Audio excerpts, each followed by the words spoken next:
इसीलिए मैं कह रहा हूं ना, देखो बांग्लादेश में एक दलित नौजवान को कैसे जला दिया गया है।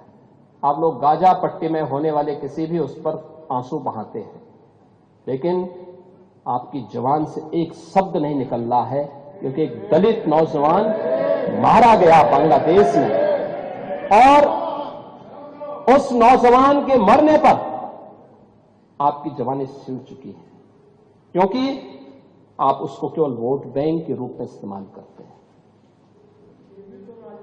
ये राजनीति नहीं है पांडे जी, ये राजनीति नहीं है, ये वो सच्चाई है जो आपकी तुष्टीकरण की नीति है, जिसके कारण बांग्लादेश बना है। अगर बांग्लादेश पाकिस्तान नहीं बना होता, इस तरीके से हिंदू नहीं जलाया होता, और जलाता तो फिर उसकी क्या दुर्गति होती या वह भी जानता। ये सुरक्षा की गारंटी, वहां मारे जा रहे हैं हिंदू, आप लोग नहीं बोलेंगे। एक कैंडल मार्च निकाल के चलते हैं गांजा के मुद्दे को लेकर के, लेकिन पाकिस्तान और बांग्लादेश में हिंदू मारा जाता है तो आपके मुंह बंद हो जाते हैं, क्योंकि मरने वाला हिंदू है, दलित है, आप बोलेंगे नहीं। और यही सच्चाई है। निंदा प्रस्ताव पारित होना चाहिए, और एक प्रस्ताव नेता विरोधी दल की तरफ से आना चाहिए। इस घटना की हम भर्त्सना करते हैं, और बांग्लादेश सरकार को इस बात की चेतावनी देता, और इसीलिए हम कह रहे हैं नोट करना, ये चीजें होनी चाहिए, और हमारा भी प्रयास होना चाहिए। जब बांग्लादेशी को यहां से निकालेंगे और रोहिंग्या को यहां से बाहर का रास्ता दिखाएंगे, तो उनके समर्थन में मत आना, क्योंकि उनमें से बहुत सारे लोगों के वोट आपने बनवाए हैं, उनके बहुत सारे लोगों के लिए आधार भी बनवाने का पाप किया है आप लोगों ने।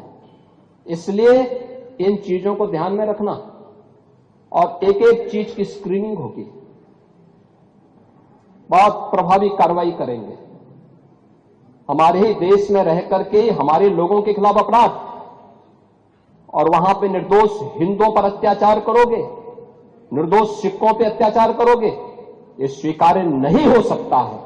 और यही आप करते हैं कि किसानों के बारे में भी आपका आचरण यही है। कल देखे शाही जी ने चौधरी चरण सिंह सीड पार्क का भी जमीन आवंटन का काम प्रारंभ कर दिया।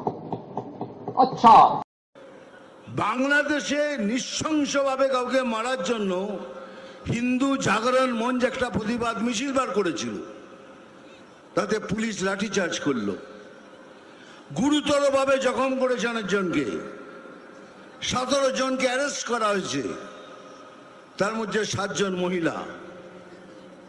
ভাবতে পারছেন বাংলাদেশে হয়েছে, প্রতিবাদ করছি এখানে সেটাও করতে পারবেন না। তার মানে সোজা ভাষায় এই সরকার বলে দিচ্ছে যা ইচ্ছে তাই করুন, আমরা বাংলাদেশের পক্ষে। আমরা যেভাবেই হোক এই পশ্চিম বাংলাকে ওয়েস্ট বাংলাদেশ করে ছাড়ব। তাহলে আপনারাও শুনে রাখুন, এই শরীরে যতদিন এক ফোঁটা রক্ত থাকবে, कोई माई का लाल ये नहीं कर सकता।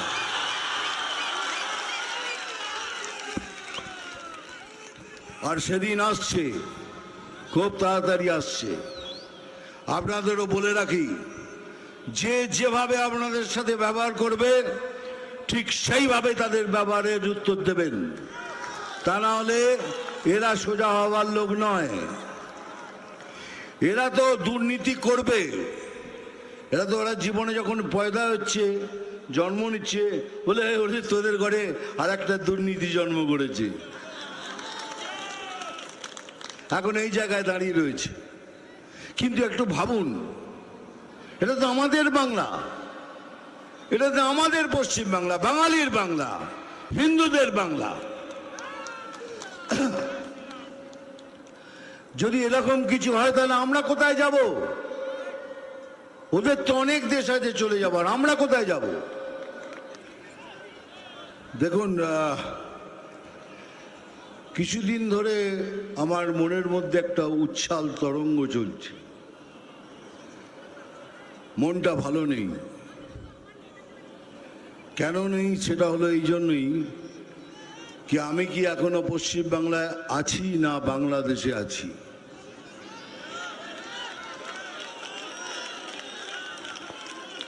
কেউ না, তাহলে এরকম কেন হবে? ওখানে কেউ হারমোনিয়াম কেড়ে নিচ্ছে, তো ওখানে একটা বাচ্চা মেয়েকে মায়ের গান করার জন্য তাকে বাধা দেওয়া হচ্ছে। মায়ের গান করাতে বাধা দেওয়া হচ্ছে। এমন কোনো ধর্মীয় বই নেই যেখানে লেখা নেই, এখানে সব জায়গায় লেখা আছে कि मायर पायर नीचे स्वर्ग,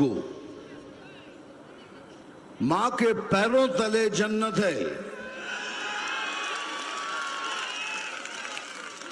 अगर তাই যদি হয় তাহলে মা সাম্প্রদায়িক হলো কি করে? এই জন্য হচ্ছে এখানকার সরকার ছুট দিয়ে রেখেছেন। আমরা কিন্তু বারবার বলছি আমরা মুসলমানদের খিলাফ নই, আমরা ভারতীয় মুসলিমদের এগেনস্টে নই, আমরা ওই মুসলিমদের এগেনস্টে যারা ভারতের ক্ষতি করতে চায়।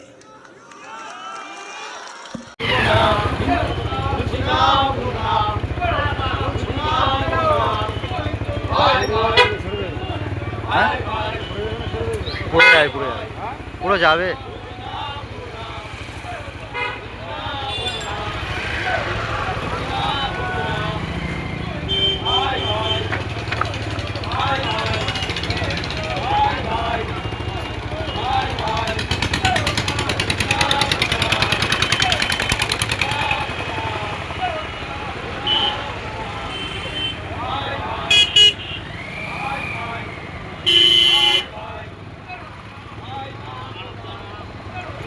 Let's go.